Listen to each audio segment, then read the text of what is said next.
Marcus Chun had conquered everything worth conquering by the age of 32. His tech empire sprawled across 4 continents. His name commanded rooms before he entered them, and his mere presence could make seasoned executives stumble over their words. He'd built an empire on disruption, on calculated risks, and on the fundamental principle that sentiment was weakness. Children, in particular, represented everything Marcus had deliberately excised from his world. They were chaos incarnate, illogical, messy, demanding. They operated on emotion rather than reason, and worse, they expected the world to revolve around their needs. His own childhood had taught him that dependency was dangerous, that affection was a liability. By 7, he'd learned to rely only on himself. By 12, he'd decided children were something he'd never inflict upon the world or himself. His penthouse occupied the top 3 floors of the building he owned in downtown Seattle. Sleek, minimalist, temperature-controlled to exactly 68 degrees. Everything had its place. Silence reigned except for the ambient soundtrack he'd commissioned specifically to enhance concentration. It was perfect, until Elena Martinez arrived with her cleaning cart and her 3-year-old daughter. Marcus had been explicit with his property management team. Household staff were to be invisible, efficient, and silent. They'd always complied. But Elena had presented a problem his team hadn't anticipated. A single mother, impeccable references, desperate for work, and absolutely no childcare for Tuesday and Thursday afternoons when her usual arrangement fell through. His assistant had made the executive decision to allow it temporarily. "She'll keep the child contained, Mr. Chin. You won't even know they're there." He'd nearly fired her for the presumption. But Elena had proven herself extraordinary at her job. In 2 weeks, she'd organized his home with an intuition that bordered on telepathic. She anticipated needs he hadn't voiced. His spaces had never functioned better. So he tolerated the arrangement, with strict conditions. The child was to remain in whatever room was being cleaned, silent, unseen. The first time Marcus actually saw Rosie Martinez, he'd been working in his home office, absorbed in acquisition documents that would eliminate a competitor. He'd emerged for coffee and found his living room transformed into a cleaning operation. Elena worked with balletic efficiency, her movements economical and practiced. And there, in the corner, sat a tiny girl with wild dark curls and coffee-colored skin, surrounded by a small fortress of board books. She was singing to herself, a meandering tune without words, completely absorbed in turning the pages of a book about trucks. Marcus had stopped mid-stride. The child was in his space, in his home, being present in a way that felt like an invasion. "Ms. Martinez," he'd said, his voice sharp enough to cut. Elena had straightened immediately, apology already forming on her lips. But before she could speak, Marcus had looked back at the child, expecting what? Fear? Awareness? Some acknowledgement of his authority. Rosie had glanced up at the sound of his voice. Her eyes, huge and dark, had passed over him with the same mild interest she might give a floor lamp. Then she'd returned to her book, pointing at a cement mixer and saying "big truck" to herself with satisfaction. She hadn't been defiant. She simply hadn't registered him as significant. Something had twisted in Marcus's chest, a sensation he couldn't name because he'd spent decades ensuring he never felt it. "I apologize, Mr. Chun," Elena had said quietly. "I'll see that she's quiet," he'd interrupted and retreated to his office. But he'd found himself unable to concentrate. Through the door, he could hear Elena's soft humming as she worked, punctuated by Rosie's occasional commentary on her books. "Purple one. Big one. Doggy." Each chirp of that small voice felt like a pebble thrown at the glass walls he'd built around himself. Not hard enough to shatter anything, but persistent enough to prove they were there. Over the following weeks, the pattern repeated. Rosie would arrive in Elena's wake like a small, indifferent moon caught in orbit. She never cried, never made demands. She simply existed, completely self-contained in her world of books and soft songs and observations about colors and animals. And she never, ever acknowledged Marcus. He'd tested it once, standing directly in her line of sight while she played with a set of stacking cups Elena had brought. Rosie had looked toward him, through him, and around him, then continued stacking. Red on blue on yellow. He might as well have been furniture. Marcus Chun, who'd made senators wait, who'd had actresses and models compete for his attention, who'd been profiled in Time as the man who can't be ignored, was being completely, utterly dismissed by a 3-year-old. It was infuriating. It was baffling. It was the first thing in years that had genuinely surprised him. He'd begun timing his coffee breaks to coincide with Elena's cleaning schedule, telling himself he was monitoring the situation, ensuring protocols were followed. But really, he was studying the child, trying to understand what made her so entirely unimpressed by him. Rosie existed in a bubble of her own creation. She narrated her world in fragments. Soft blanket. Moon book. Elena's shoes big. She stacked blocks with intense concentration. She sang songs that were half-remembered melodies and half-invention. When Elena spoke to her in soft Spanish, Rosie responded in a blend of both languages, unself-conscious and fluid. She was, Marcus realized with discomfort, completely happy. Content in a way he couldn't remember being since when? Ever? One afternoon, he'd been on a video call with Tokyo, negotiating terms that would net him $40 million in the first quarter alone.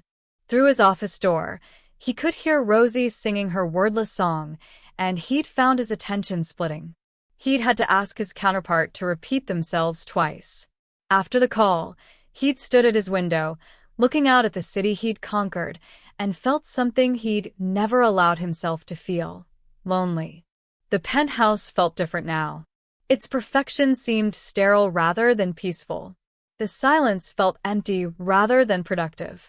And in the living room, a toddler who didn't care about his net worth or his influence sat peacefully reading a book about farm animals, completely unaware she'd cracked something open in a man who'd thought himself impenetrable. Marcus didn't understand what was happening to him. He only knew that every Tuesday and Thursday, he found himself waiting for that small, indifferent presence. Waiting to be ignored by the only person in his world who wasn't performing for him, wasn't afraid of him, wasn't trying to gain something from him. Rosie Martinez had no agenda. She simply was. And somehow, her complete disinterest in Marcus Chun had become the most compelling thing in his carefully constructed world. Marcus told himself it was professional interest. Elena Martinez was an employee, and understanding the dynamics of his household was simply good management. That was why he'd started asking his assistant to compile information, not on Elena's work performance, which remained exemplary, but on her circumstances. The file painted a picture he found himself thinking about during board meetings and conference calls. Elena had come to Seattle from California 3 years ago, pregnant and alone. The father had left the moment he'd learned about the baby. She'd worked throughout her pregnancy, returned to work when Rosie was just 8 weeks old. Every dollar was accounted for, stretched between rent on a studio apartment in a marginal neighborhood, childcare, food, medical expenses. She never asked for anything, never came late, never left early. On the days she brought Rosie, she worked through her lunch break to make up the time, eating while she cleaned. Marcus had sat with this information in his office, staring at spreadsheets that blurred into meaninglessness. Elena's annual salary from all her clients combined was less than he spent on wine in a month. The recognition sat uncomfortably in his chest. He'd increased her pay by 40% the next week, listed as a performance bonus. When his accountant questioned it, Marcus had shut down the conversation with a look. Elena had thanked him with quiet dignity, her eyes bright with what might have been tears she was too proud to shed. Rosie, sitting in her usual corner, had been completely absorbed in trying to fit a square block through a round hole, indifferent to the entire exchange. The child's continued disregard had begun to feel like a challenge. Marcus started leaving his office door open on Tuesdays and Thursdays. Just to observe, he told himself. To ensure his space was being properly maintained. He'd watch Elena work, noting the care she took with his belongings, the way she'd repositioned a book he'd left on his desk so it aligned perfectly with the edge. Small acts of thoughtfulness he'd never consciously noticed before. And he'd watch Rosie, this miniature human who existed in such complete opposition to everything his world valued. She didn't optimize her time. She didn't set goals. She spent 15 minutes examining a dust mote floating in a shaft of sunlight, utterly captivated. One Thursday, he'd been on his laptop when he heard Rosie's small voice saying stuck. He'd glanced over to see her trying to pull a book from Elena's bag, her small hands not quite able to grip it properly. Elena was in another room, the vacuum running. Marcus had stood, walked over, and pulled the book out for her. A battered copy of The Very Hungry Caterpillar, pages worn soft from repeated readings. He'd held it out to her. Rosie had taken it, said thank you in that automatic way children did, and walked back to her corner. She hadn't looked at his face once. He'd been a pair of helpful hands, nothing more. The dismissal had stung more than he wanted to admit. "You're welcome," he'd said to her, retreating back, sounding foolish in his own ears. He'd returned to his laptop, but accomplished nothing. Instead, he'd found himself watching as Rosie opened the book, touching each fruit the caterpillar ate, naming the colors. Red, purple, orange one. Something shifted in him during those observations.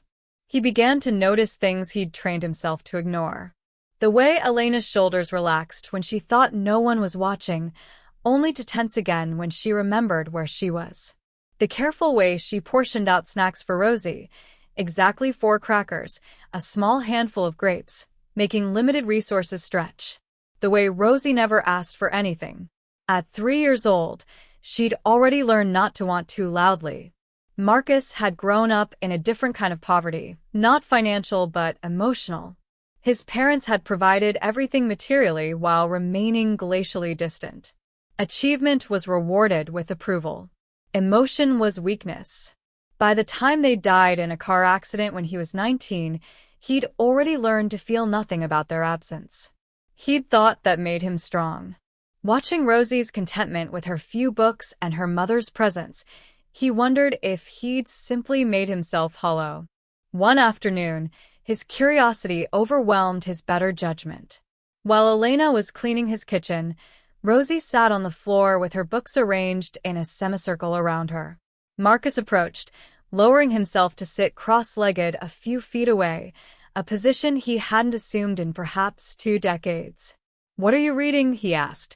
Rosie held up a book about animals without looking at him. "Elephants," she said. "Do you like elephants?" She nodded, turning the page. "Big ears. Long nose." "That's called a trunk," Marcus offered.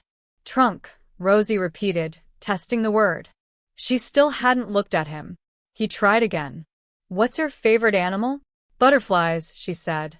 Then, finally, she looked up, not at him but past him. "Elena!" Her mother appeared in the doorway, concern flickering across her face at finding Marcus on the floor near her daughter. "Sorry, Mr. Chen. I didn't realize." "It's fine," he said, standing abruptly, suddenly aware of how absurd he must look. "I was just ensuring she had everything she needed." Elena's expression was carefully neutral, but he saw the question in her eyes. Why? He didn't have an answer. He retreated to his office, closing the door this time, and sat at his desk feeling like he'd failed a test he hadn't known he was taking. But the next Thursday, he left the door open again. And the Thursday after that, when Rosie dropped her favorite book under a shelf she couldn't reach, Marcus retrieved it before Elena could even enter the room. Rosie took it, said thank you to the book rather than to him, and continued with her day. These small, one-sided interactions became the strangest part of Marcus's week. He'd built a fortune on reading people, on understanding what motivated them, on leveraging desire and fear. But Rosie operated on no logic he could decode. She wasn't being deliberately rude. She simply existed in a world where he was no more significant than the couch or the window. It was humbling in a way he'd never experienced. Late one Thursday evening, after Elena and Rosie had left, Marcus found himself standing in the spot where Rosie usually sat. There was nothing remarkable about it, just a corner of his living room, hardwood floor, good natural light. But she'd claimed it as hers, and somehow that made it different from the rest of his carefully curated space. Someone had existed there. Really existed, fully present, completely herself. Marcus couldn't remember the last time he'd felt that present anywhere. His entire life was performance, calculation, control. Even alone, he was playing a role, the role of Marcus Chin, tech billionaire, master of his domain. Who was he when no one was watching? He genuinely didn't know. A board book had been left behind. Good night, Moon. Marcus picked it up, intending to set it aside for Elena to retrieve. Instead, he found himself opening it, looking at the simple illustrations of a bunny saying goodnight to every object in his room. Such a small, simple world. Such clear boundaries of what mattered. The immediate, the tangible, the present moment. Marcus carried the book to his bedroom, a space designed by an award-winning minimalist, every element chosen for aesthetic impact. He stood at his floor-to-ceiling windows overlooking the glittering city, holding a battered children's book, and felt the weight of everything he'd built pressing down on him. He'd conquered so much. But a 3-year-old girl with wild curls and complete disinterest had revealed what he'd never allowed himself to acknowledge. His empire was enormous and impressive and utterly empty. The realization didn't come with dramatics. Just a quiet understanding settling into his bones, changing something fundamental in how he saw his carefully constructed world. He placed the book on his nightstand, the first object that didn't match his designer's vision, the first thing that existed in his space simply because it meant something. Tomorrow was Friday. He'd have to wait 4 days before Rosie returned, before he could try again to exist in the orbit of someone who didn't need anything from him. The waiting felt unbearable. Marcus began doing something he'd never done before. He started reading about children. Not the perfunctory research of someone trying to understand a business demographic, but genuine study. Child development. Age-appropriate behavior. What made a 3-year-old tick. He learned that Rosie's indifference wasn't personal. Children her age were naturally egocentric, their world revolving around immediate needs and interests. Adults were categorized functionally, providers of food, comfort, entertainment. To Rosie, he simply hadn't been providing any of those things. The knowledge should have been reassuring. Instead, it became a challenge. On the next Tuesday, Marcus did something unprecedented. He left his office and sat in the living room with his laptop, working while Elena cleaned around him. She looked startled but said nothing, moving efficiently through her tasks. Rosie, as usual, had her corner and her books. Marcus positioned himself where he could watch her peripherally. She was working on a puzzle, chunky wooden pieces that fit into corresponding slots. She'd get frustrated when pieces didn't fit, making small sounds of effort, but she never cried or gave up. After an hour of this parallel existence, Marcus closed his laptop. "Ms. Martinez," he said, and Elena immediately stopped cleaning. "Would it be acceptable if I offered Rosie a snack? I have fruit." Cheese. Elena's expression flickered with surprise and something more guarded. "Mr. Chun, you don't need to." "I'm asking if it's acceptable," he repeated. "Not if it's necessary." She studied him for a moment, and Marcus had the uncomfortable sensation of being evaluated and found confusing. Finally, she nodded. "That's very kind. Rosie, Mr. Chun is offering you a snack. What do you say?" "No, thank you," Rosie said, not looking up from her puzzle. "I'm busy." Marcus felt his mouth twitch, not quite a smile, but something close. He'd been turned down by a toddler. Somehow, it felt more honest than the countless business dinners where people laughed at his jokes and agreed with his opinions. "Rosie, that's not," Elena started, embarrassment coloring her cheeks. It's fine, Marcus said. And meant it. The offer stands if you change your mind, Rosie. Okay, Rosie said, fitting an elephant piece into its slot with satisfaction. Marcus returned to his laptop, but something had shifted. He'd offered, been declined, and the world hadn't ended. The interaction, brief as it was, felt more real than most of his day. The following Thursday, he tried again. This time, he'd done research. He'd had his assistant purchase a selection of children's books, classics, according to the children's librarian he'd consulted. They'd arrived in pristine condition, unlike Rosie's worn collection. When Elena and Rosie arrived, Marcus had laid them out on the coffee table. 5 books, carefully chosen. Where the Wild Things Are, Corduroy, The Snowy Day, Chicka Chicka Boom Boom, and Brown Bear, what do you see? Elena had frozen when she saw them, her hands tightening on her cleaning supplies. I thought Rosie might enjoy some variety, Marcus said, suddenly uncertain. Had he overstepped? Mr. Chen, this is too much, Elena said quietly. I can't accept. They're for my home, he said quickly. For when Rosie is here. I simply thought she seems to enjoy books. It was a flimsy justification, and they both knew it. Elena looked at the books, then at her daughter, then at Marcus. He saw her weighing something, calculating risks and benefits in a way he recognized because he did it constantly in business. But this wasn't business. This was her child. That's very thoughtful, she said finally. Rosie, what do you say to Mr. Chen? Rosie had already moved to the coffee table, her hands hovering over Where the Wild Things Are with its beautiful cover illustration. Thank you, she said dutifully, then looked up at Elena. Can I read this one? Yes, baby. But carefully, they're new. Rosie carried the book to her corner with the reverence of someone handling treasure. She opened it, gasping at the first illustration of Max in his wolf suit. Elena! Look, wolf boy. Marcus watched Elena's face soften as she looked at her daughter.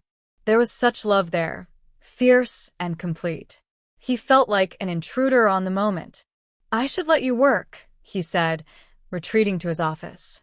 But an hour later, he emerged again. Rosie was curled up with the snowy day, tracing her finger over the illustrations of footprints in snow. Have you ever seen snow, Rosie? Marcus asked. She shook her head, still not looking at him. It's cold and white. It is. It's all so quiet. The whole world becomes quieter when it snows. This seemed to interest her. She glanced up, not at his face, but at the windows. Will it snow here? Sometimes. In winter. In a few months. I want to see it. You will, Marcus said. Then, daringly, he sat on the edge of the couch, closer than he'd positioned himself before. Would you like me to read to you? Rosie considered this, her small face serious. Then she picked up Chicka Chicka Boom Boom and held it out, still not quite looking at him. Marcus took the book, his hands clumsy with its small size. He opened to the first page and began reading. A told B and B told C, I'll meet you at the top of the coconut tree. His voice sounded strange to his own ears, reading these simple, rhythmic words. He'd given presentations to thousands, conducted interviews with major media outlets, but he'd never read a children's book aloud. Rosie leaned slightly closer, looking at the illustrations. Not at him, still, but closing the physical distance between them. Marcus continued reading, doing silly voices for the letters, something he'd never imagined himself doing. Rosie giggled when the coconut tree bent and all the letters fell down. The sound was like a bell, clear and unrestrained. When he finished, Rosie took the book back. Again, she commanded. Rosie manners, Elena called from the kitchen. Please, Rosie added. Marcus read it again. And then, at Rosie's request, a third time. By the fourth reading, she was sitting next to him on the couch, still maintaining a careful distance, but present in a way she hadn't been before. She pointed to letters she recognized. That's R. Like Rosie. It is, Marcus said. R for Rosie. And here's M. M for Marcus. She looked at the M, then up at him. Really looked at him, making eye contact for the first time. Marcus, she said, testing his name. That's you. Yes, he said, his throat inexplicably tight. That's me. She nodded, accepting this new information, then returned her attention to the book. But something had shifted. He'd been categorized, filed away in her small universe. He existed to her now, at least marginally. When Elena said it was time to leave, Rosie carefully stacked the books on the coffee table. She waved at Marcus, a small, absent-minded gesture as she followed her mother to the door. After they left, Marcus sat in the silence of his penthouse, looking at the stack of children's books on his coffee table. They didn't match his aesthetic. They disrupted the careful minimalism of his space. They were the best addition he'd made to his home in years. He picked up Where the Wild Things Are and paged through it slowly. The story of a boy who traveled to a wild place and became king of the beasts, only to discover he wanted to be where someone loved him most of all. Marcus closed the book and looked around his kingdom. Beautiful, perfect, lonely. For the first time in his adult life, he wanted to be somewhere else. Specifically, he wanted it to be Thursday, so a small girl with wild curls might sit next to him again, might look at him again with those serious dark eyes and see him as a person rather than a piece of furniture. The wanting felt dangerous and necessary in equal measure. He placed the book carefully back on the stack and went to bed in his designer bedroom, where a battered copy of Goodnight Moon still sat on his nightstand, incongruous and perfect. The changes happened gradually, like ice melting at winter's end, imperceptible moment to moment, but undeniable over time. Marcus started structuring his Tuesdays and Thursdays differently, declining meetings, moving calls. His executive team noticed, but said nothing, afraid to question the shift. Marcus Chin didn't explain himself. But the truth was simple and complicated. He was making space for a 3-year-old who was teaching him, inadvertently, how to be present. He began bringing things into the penthouse he'd never considered before. A small table and chairs, child-sized, placed near the window where the light was best. Art supplies, washable markers, construction paper, safety scissors. A soft rug in cheerful colors that violated every design principle his decorator had established. Elena had protested, gently but firmly. Mr. Chun, you're being too generous. This isn't necessary. Consider it an investment in maintaining a peaceful work environment, he'd said, which was corporate speak for I want to, but he couldn't quite say that out loud yet. Rosie had discovered the small table with delight. She'd climbed into the chair, her feet dangling, and immediately set about making what she called beautiful art, chaotic scribbles that she narrated as she created them. This is a butterfly. This is Elena. This is my house. This is, I don't know, just colors. Marcus found himself watching her create, fascinated by the unself-conscious joy of it. She never worried if it was good enough, never compared it to anyone else's work. She just made things and delighted in the making. Would you like to make art with me? Rosie asked one Thursday, and it was the first time she'd directly invited him into her world. Marcus looked at the chaos of markers and paper spread across the small table. I'm not very good at art. That's okay, Rosie said seriously. I'll teach you. So Marcus Chun, who'd been featured in Forbes and Fortune, who'd given a TED Talk watched by millions, who'd revolutionized 3 separate industries, sat at a child-sized table and learned to draw from a 3-year-old. You're pressing too hard, Rosie informed him, watching as he tried to draw a circle. It needs to be soft. Like this. She demonstrated with a blue marker, creating a wobbly circle. See? Soft. I see, Marcus said, trying again. His circle was still terrible. Better. Rosie said encouragingly, in exactly the tone Elena must use with her. Now make it into a face. Faces are easy. They weren't, Marcus discovered. His people looked like aliens. Rosie's looked like potatoes with features, but she was immensely proud of them. "This one is you," she said, drawing a figure with what might have been dark hair. "And this is Elena. And this is me. We're a family." Marcus's hand stilled on the paper. "We are." "In the picture," Rosie clarified. "It's pretend." Right. Pretend. But the word lingered after she'd moved on to another drawing. Family. A concept he'd intellectually understood but never emotionally grasped. His parents had been providers, not family. He'd had no siblings. No close relationships that extended beyond utility or pleasure.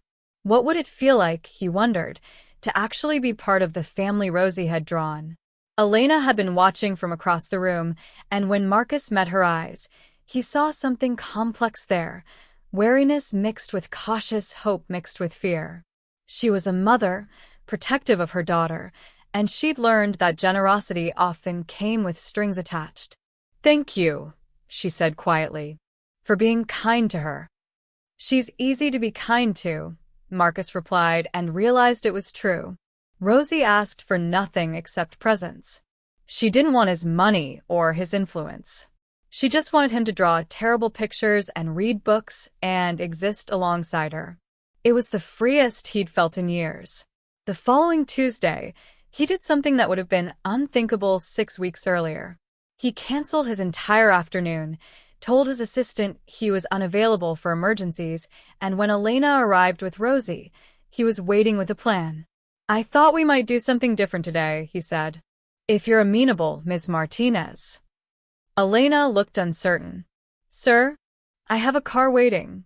I thought we might go to the aquarium. I understand Rosie likes animals and she's never seen the ocean or—" He paused, realizing he was rambling. "I'd like to take you both, if that's appropriate." He watched Elena process this.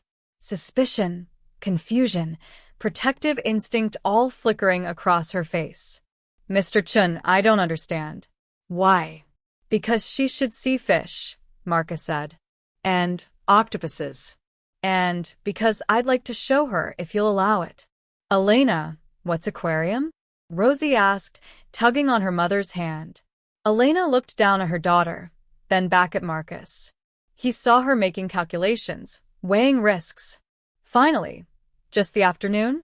And I still complete my work hours." "I'm paying you regardless," Marcus said. "This isn't about work." "Then what is it about?" It was a fair question. Marcus struggled to articulate an answer. "I'd like to do something kind. Without conditions. If that's acceptable." Elena studied him for a long moment. Then she nodded slowly. "Okay. But Rosie, stay close to me the whole time, understand?" "Okay," Rosie said, having no idea what they were agreeing to, just happy to be included. The Seattle Aquarium was having a slow Tuesday afternoon. Marcus had called ahead, and while he hadn't demanded special treatment, his name had ensured it anyway. They had a guide, access to areas normally closed to the public, the ability to move at their own pace. But Marcus ignored all of it. He watched Rosie instead. Her wonder was absolute. She pressed her face to the glass of the tropical fish exhibit, gasping as bright colors flashed past. "Elena, look. Yellow ones. Blue ones. So many." She was fearless at the touch tank, plunging her hands into field anemones and starfish. When a sea cucumber squirted water at her, she shrieked with laughter, and the sound echoed through the space like music. "It's squishy," she reported to Marcus, holding up dripping hands. "You try." Marcus, who couldn't remember the last time he'd voluntarily touched anything slimy, reached into the tank. The sea cucumber was indeed squishy. And cold. And utterly foreign. "Weird, right?" Rosie said, grinning at him. "Very weird," he agreed, and she laughed like they were sharing a secret. The octopus was her favorite. It moved across the glass in front of them, its tentacles undulating. Rosie tracked its movement, completely mesmerized. "It's dancing," she whispered. "It is," Marcus said, crouching beside her. "Did you know octopuses are very intelligent?" They can solve puzzles and open jars. Like me, Rosie said confidently. I'm smart too. You are, Marcus agreed and meant it. Elena had been quiet through most of the visit, watchful. But as they moved through the exhibits, Marcus noticed her beginning to relax. She smiled as Rosie narrated everything she saw. She even laughed when Rosie tried to imitate a swimming fish, flopping around dramatically. In the dim blue light of the underwater tunnel, with fish swimming overhead and Rosie spinning in circles to watch them, Elena finally spoke. Why are you doing this? Marcus watched Rosie, her face tilted up, completely transported. I'm not entirely sure, he admitted. I just know that when she's around, my life feels less empty. Does that make sense? Not really, Elena said, but her voice was softer. You have everything. I have a lot of things, Marcus corrected. That's not the same as everything. They watched Rosie together, this small person who'd somehow become the center of both their worlds for different reasons. She talks about you, Elena said quietly, about the man with the books who reads to her, about Marcus who draws funny faces. She's never had a man in her life who is safe, who is kind without wanting something. The implication hung between them. All the men who hadn't been safe, hadn't been kind. Rosie's father, maybe others. I don't want anything, Marcus said, except to be allowed to keep doing this. Reading. Drawing. Showing her fish. Why? Elena's question was simple, but contained multitudes. Marcus thought about all the answers he could give. Because he was lonely. Because Rosie had cracked something open in him. Because for the first time in his life, he understood what it meant to care about someone else's happiness more than his own convenience. Because she matters, he finally said. And no one's ever mattered to me before. Elena's eyes shimmered with tears she didn't let fall. She does matter. More than anything. I know, Marcus said. I'm beginning to understand that. Rosie came running back to them, grabbing both their hands. Come see. There's a big shark. Bigger than me. She pulled them forward, her small hand in Marcus's large one, and he felt something in his chest crack wider. Not breaking, opening. Making room for something he'd never allowed himself to want. On the drive home, Rosie fell asleep in her car seat, exhausted from wonder. Marcus looked back at her, her face peaceful in sleep, one hand still clutching a stuffed octopus he'd bought her in the gift shop. Thank you for today, Elena said softly. She'll remember this forever. So will I, Marcus said. And he meant it. In a life full of acquisitions and achievements, this afternoon at the aquarium with a sleepy toddler and her careful mother felt like the first thing he'd ever done that actually mattered. The weeks began to blur together, Tuesdays and Thursdays becoming the anchors around which Marcus's life reorganized itself. He still ran his empire, still made decisions that affected thousands of employees and millions of dollars. But now there was before and after, before Elena and Rosie and after. The changes in his penthouse were impossible to ignore. The cleaning schedule had transformed into something else entirely. Marcus had quietly increased Elena's hours, paying her to come 4 days a week now, though the amount of actual cleaning hadn't changed. Instead, she organized his home library, managed his household inventory, coordinated his various property managers and service providers, work she was overqualified for, but that paid better than scrubbing floors. More importantly, it meant Rosie was there more often. The child had claimed territory throughout the penthouse now. Her books lined a low shelf in the living room. Her art decorated the refrigerator. Marcus had purchased magnetic clips specifically for this purpose. A basket of toys lived near the window seat, carefully curated for minimal mess but maximum engagement. Marcus's colleagues would have been stunned to see him on the floor building block towers for Rosie to knock down, laughing when she sent them scattering with a dramatic boom. They would have been speechless to hear him narrating picture books in silly voices, or singing The Wheels on the Bus, while Rosie bounced along. But Marcus had stopped caring what anyone else thought. For the first time in his life, he was simply being himself, whoever that was. He was discovering it alongside Rosie. "Read The Dragon One," Rosie commanded one afternoon, climbing onto the couch beside him with the familiarity of someone who belonged there. She was sitting closer now. Sometimes she'd lean against him while he read, her small body trusting in a way that made his throat tight. She'd stopped ignoring him. Now she sought him out, asking him to watch her drawings, to help with puzzles too difficult for her small hands, to admire her latest creation. She'd started calling him Marcus without hesitation, his name in her small voice one of the best sounds he'd ever heard. "The Dragon One again?"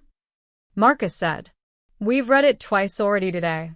"Dragons are important," Rosie informed him seriously. "Elena says so." Marcus glanced at Elena, who was smiling from across the room. "I said dragons are imaginary, but you can still learn from stories about them."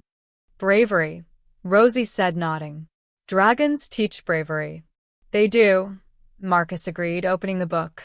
"Should we be brave and read it again?" "Yes." Rosie snuggled closer, and Marcus felt his heart do something painful and wonderful. Later, while Rosie was absorbed in coloring, Elena sat across from Marcus at his dining table. He'd asked her to join him for coffee, a request that had become routine. They'd started talking, really talking, over these coffee breaks. "I need to tell you something," Elena said, her hands wrapped around her mug. "I got an offer. A full-time position with benefits. A tech company downtown, cleaning services manager.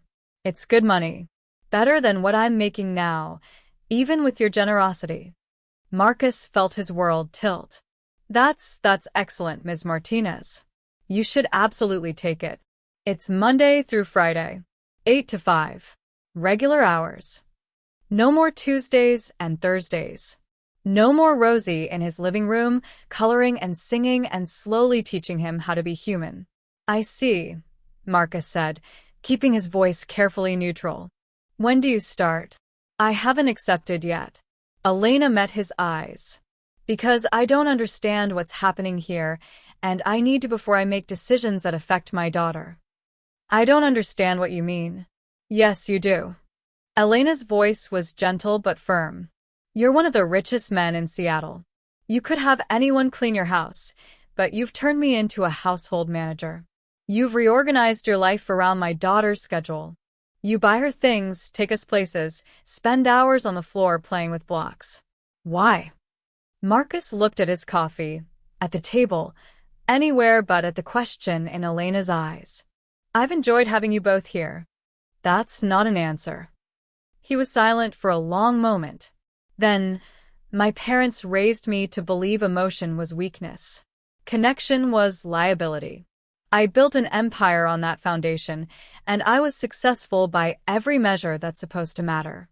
But I was," he struggled for the word, "empty, Hollow. going through the motions of a life that looked perfect from the outside but meant nothing.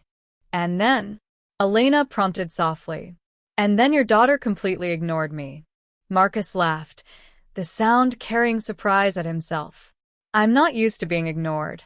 But Rosie didn't care about my money or my power. She just wanted to read her books and play her games. She was completely, authentically herself, and she expected nothing from me." "She expects plenty now," Elena said with a small smile. "Story time, art time," Marcus paying attention. "And I love it," Marcus said, the admission costing him something. "I love that she expects things from me. I love that she trusts me enough to sit close and ask for help and show me her drawings. I love that she's teaching me how to exist without calculating the return on investment of every interaction." Elena's expression had softened, but there was still wariness there. "Marcus, she's 3 years old. She's not yours too." "I know," he said quickly. "I know she's yours. I know I have no claim to her, no right to any of this. But I want to be in her life, if you'll allow it. Not as an employer or a benefactor. As," he struggled for the word, "as someone who cares. Who wants to be there for her, and for you if you need it." That sounds like a family, Elena said quietly. Does it? Marcus had never had one, so he couldn't be sure. Is that allowed? Can you choose family? I chose to be Rosie's family the moment I decided to keep her, Elena said. But adding people is complicated. Especially people like you. People like me? Powerful people. Wealthy people. People who could help us tremendously or hurt us terribly, and we'd have no recourse either way. Elena's voice trembled slightly. I've been taking care of myself and Rosie alone for 3 years. It's hard, but it's safe. Letting you in means trusting you with the most precious thing in my life. That's terrifying. Marcus nodded slowly. I understand. I can't promise I won't make mistakes. I probably will, because I'm learning all of this as I go. But I can promise I will never intentionally hurt either of you. And if you take that job, if you need to create distance, I'll respect that. Even though it will be, he paused, the hardest thing I've ever done. Elena studied him for a long time. Rosie's humming and the scratch of crayons on paper filled the silence. I trust you, Elena finally said. I don't know why, exactly. Maybe because Rosie does, and her instincts are better than mine. Maybe because you've been nothing but kind for months now, expecting nothing in return. Maybe because I can see how much you've changed, and change like that doesn't happen unless something real is driving it. So you'll stay? I'll take the job, Elena said, and Marcus felt his heart sink. But I want to ask if you'd be willing to do something for me. For us. Anything. Be Rosie's godfather. Officially. Not just someone who's around sometimes, but someone who commits to being in her life, who she can count on. Elena's voice wavered. She needs people, Marcus. I can't do this alone forever, and I want her to have more than just me. I want her to have someone who thinks she hung the moon, who believes in her, who'll be there when I can't be. Marcus couldn't speak. The offer was enormous, terrifying, everything he'd wanted without knowing how to ask for it. I don't know how to be a godfather, he finally managed. You'll learn. You're good at that. Elena smiled. Besides, you're already doing it. This just makes it official. Elena. Rosie called. Marcus. Come see. I made us. They walked over to where she'd been working. The drawing showed 3 stick figures holding hands, one tall with dark hair, one medium with a dress, one small with curly hair. This is my family, Rosie announced. Marcus and Elena and Rosie. We're holding hands because we love each other.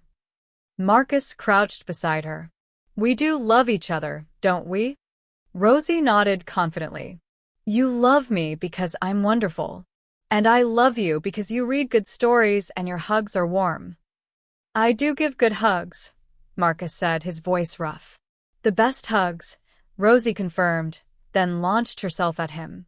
Marcus caught her, this small miracle of a human who demolished his carefully constructed walls simply by existing. He held her close, feeling her heartbeat against his chest, her complete trust in his arms. Over her head, he met Elena's eyes. She was crying silently, tears streaming down her face as she watched her daughter embrace a man she'd been taught not to trust. Thank you, Marcus mouthed. Elena nodded, wiping her eyes. Take care of her, she whispered. Always. Always, Marcus promised. And for the first time in his life, he understood what it meant to make a promise that mattered more than any contract he'd ever signed. 6 months later, Marcus sat in his penthouse on a Thursday afternoon, surrounded by chaos that would have horrified him a year ago.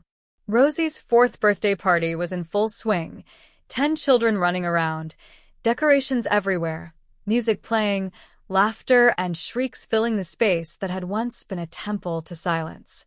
It was the best day of his life. Marcus. Marcus. Rosie came running, a princess crown askew on her curls. Come see what Tyler built with the blocks. Marcus let himself be pulled along, marveling as always at how easily she commanded his attention. Tyler's block tower was indeed impressive, and Marcus spent several minutes admiring it with the appropriate level of seriousness before it was inevitably knocked down. Elena moved through the party with practiced ease, ensuring everyone had cake, mediating minor disputes, radiating the quiet confidence of a woman who'd found her footing. The new job had been good for her: better hours, better pay, health insurance that covered Rosie's medical needs. But she'd insisted on keeping some connection to Marcus's household, helping him plan events like this, organizing his increasingly complicated life. "You're a natural," she said, joining him near the windows as the children played.